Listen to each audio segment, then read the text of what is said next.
जय हरी. एकादश स्कंध भाग 187. 20व्या अध्यायामध्ये नाथ महाराज आपल्याला सांगतात, प्रपंचात राहून स्वधर्माचरण करत राहिलं तर पुण्य आणि पाप दोहोंचं क्षालन होऊन माणसाचं मन मोठं निर्मळ आणि पवित्र बनतं. अशा मनामध्ये भगवंताच्या प्रेमाचा अतिशय उल्हास प्रगट होतो. तेव्हा संसाराचं भान नाहीसं होऊन भक्ताला सुखदुःखांचा विसर पडतो. त्यातून शुद्ध आत्मज्ञान प्रगट होतं.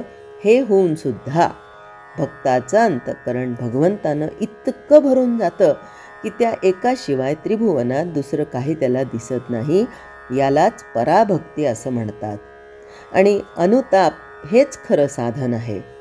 कारण माणसाचा देह कितीही निर्मल असला, दोषपूर्ण असला तरी परमार्थ साधण्यास त्याच्याशिवाय अन्य साधन नाही. दृश्य सुखाकरता देह वापरला तर माणसाचं जीवन पशुसारखं बनतं. तोच देह भगवंताकरता वापरला तर पराभक्तीची प्राप्ती करून देतो.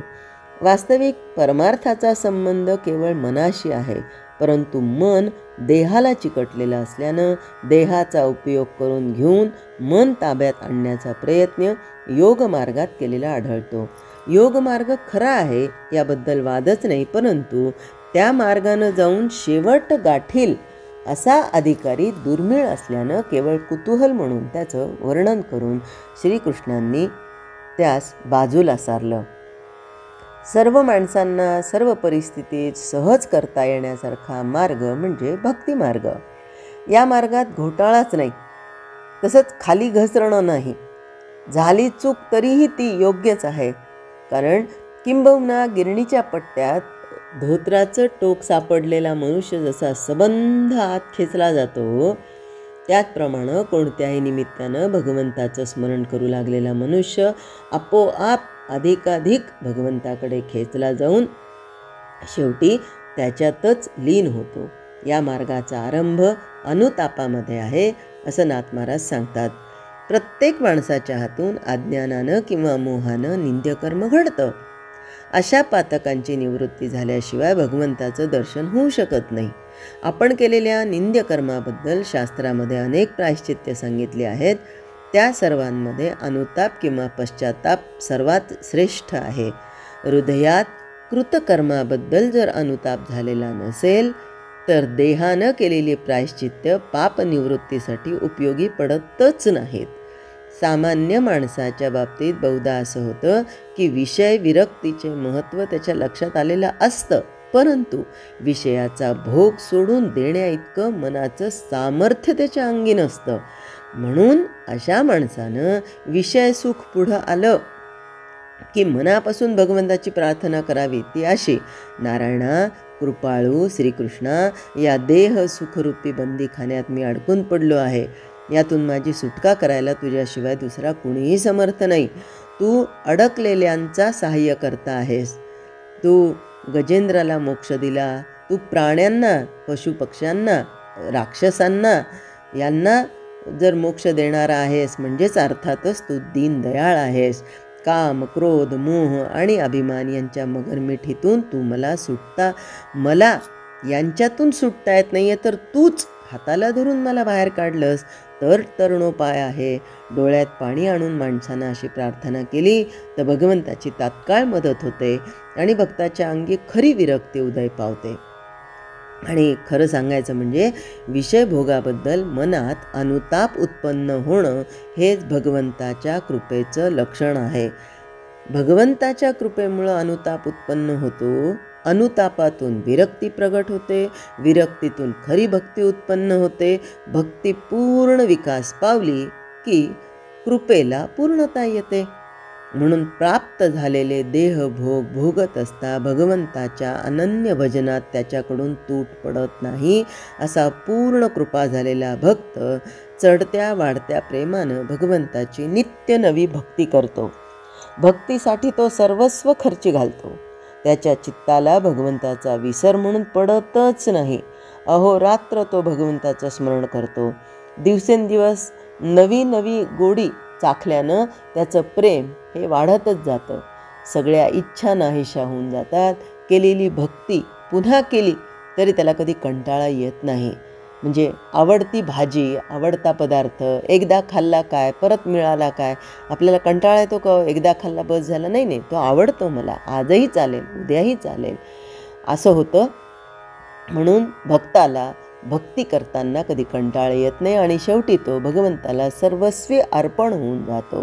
ही अनन्यता साधली की जीवभावासह संशय ठार होतो. अज्ञानासगट अविद्या नाश पावते.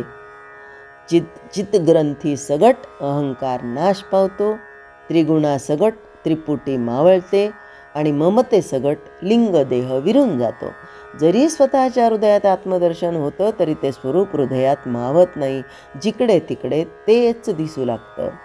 एवढा मोठा लाभ ज्याच्यामुळं होतो तो नरदेह अत्यंत पवित्र असून ज्ञानाचं आणि भक्तीचं आश्रयस्थान आहे.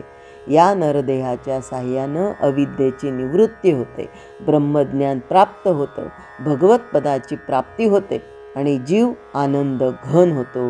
हे जरी खरं असलं तरी देहच सर्वस्व आहे असं मानलं तर देहबुद्धी उत्पन्न होऊन काम क्रोध ते बळावतात आणि क्षणोक्षणी असंख्य प्रमाद घडतात. म्हणून देहाला निंद्य समजून सोडून देऊ नये आणि त्याला वंद्य समजून त्याचं महत्त्व वाढवू नये. त्याचा तिरस्कारही करू नये आणि फारसा आदरही करू नये, पण त्याच्याकडून परमार्थ साधन मात्र करून घ्यावं.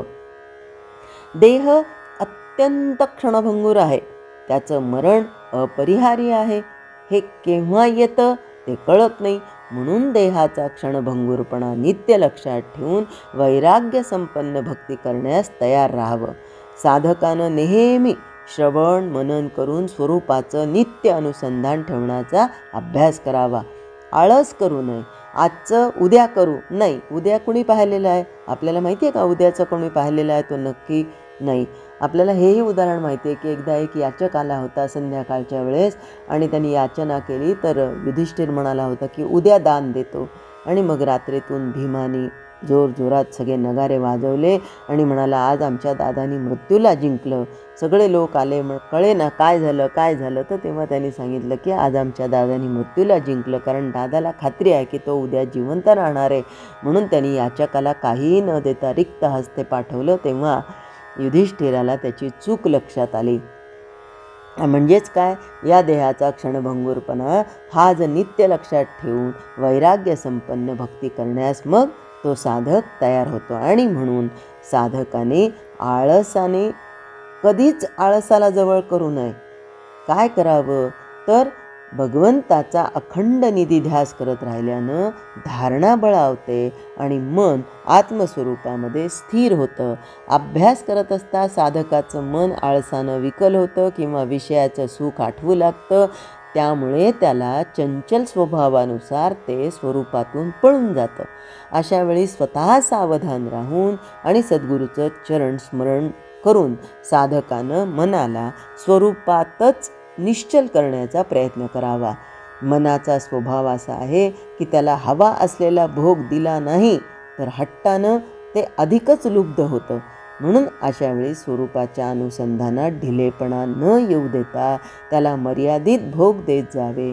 मनाला ताब्यात आणणं हाच खरा महायोग समजावा.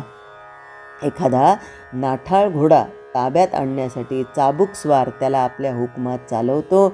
मागच्या बाजूनं तो त्याला असं फाड कोरडे मारतो, पण पुढे नीट चालण्यासाठी दोऱ्यांनी रेटून धरतो.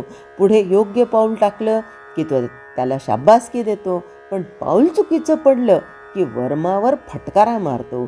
कधी अडून हट्टानं घोडा जागचा हालतच नाही. तेव्हा चाबूक स्वार दोऱ्या जरा सैल सोडतो तरी पण तो त्याला अगदीच मोकळा सोडत नाही किंवा अतिशय तंग करत नाही. अशा तारतम्यानं तो घोड्याला पूर्णपणे आपल्या ताब्यात आणतो. आपण सगळ्यांनीच गजानन विजय ही पोथी वाचली असेल. त्यामध्ये 9व्या अध्यायामध्ये गजानन महाराजांनी त्या घोड्यावर प्रेम करून त्याला आपल्या काबूमध्ये आणलेला होता. तो फार नाठाळ होता घोडा. तर हे सगळं कोण करू शकतात तर संतच करू शकतात, ज्यांनी आपली इंद्रिय आपल्या ताब्यात ठेवलेली आहेत. त्यांनाच हे शक्य असतं. आपल्याला पूर्णपणे कब्जात ठेवण्याची मालकाची इच्छा घोडा ओळखतो आणि तसंच मालक पण घोड्याचं मन जाणतो. या रीतीनं दोघांचं मन एकरूप झाल्यावर लगाम लावल्या वाचून देखील घोडा धन्याच्या हुकुमात वागू लागतो. आपलं अडणं उडणं हे सोडून देतो आणि मग मोकळाच धन्याच्या मर्जीप्रमाणे हवा तसा नाचू लागतो. अगदी अशाच प्रकारे आपल्या मनाचंही दमन करावं, कारण मन वश करून घेणं हेच परमयोगाचं म्हणजे भगवंताच्या साक्षात्काराचं साधन आहे. मनाला फार मोठं बल असतं हे लक्षात ठेवून विवेकाचा साखळ दंड त्याच्या पायास बांधावा.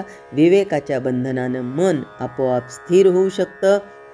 मग हा विवेक म्हणजे नेमका काय करावा, तर एका परमात्म्याशिवाय सगळं काही खोटं आहे, सगळं अनिश्चित आहे. निश्चित काय आहे, तर एक परमात्मा, एका आत्मस्वरूपाशिवाय सगळं मिथ्या आहे. हा विवेक सातत्याने मनामध्ये ठेवावा. जिकडे जिकडे मन पळतं तिकडे तिकडे विवेक समोर उभा राहतो. इतकंच नाही तर सत्वशील बुद्धीच्या जोरावर तो मनाचे पायच मोडून टाकतो. मनाचे पाय मोडणं म्हणजे विषयाचं मूळच उपटून टाकणं होय.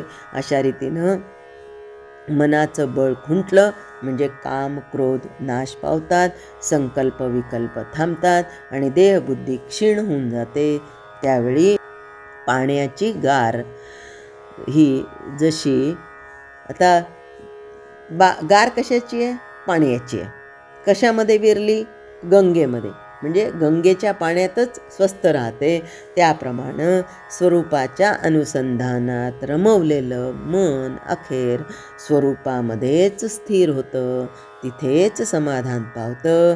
जीवाची आणि शिवाची एकात्मता करणारा हाच खरा श्रेष्ठ योग होय. जय हरी. स्तोत्र मंत्र संपूर्ण भगवद्गीता, एकनाथी भागवत आणि श्रीमद भागवत कथा नित्य ऐकण्यासाठी आणि त्याचबरोबर डोहाळे, पाळणे, उखाणे आणि खास महिलांसाठी किचन टिप्स हे ऐकण्यासाठी माझ्या या चॅनलला आपण अजून सबस्क्राईब केले नसेल तर एकदा नक्की सबस्क्राईब करा आणि हो, लाईक व शेअर करायला विसरू नका.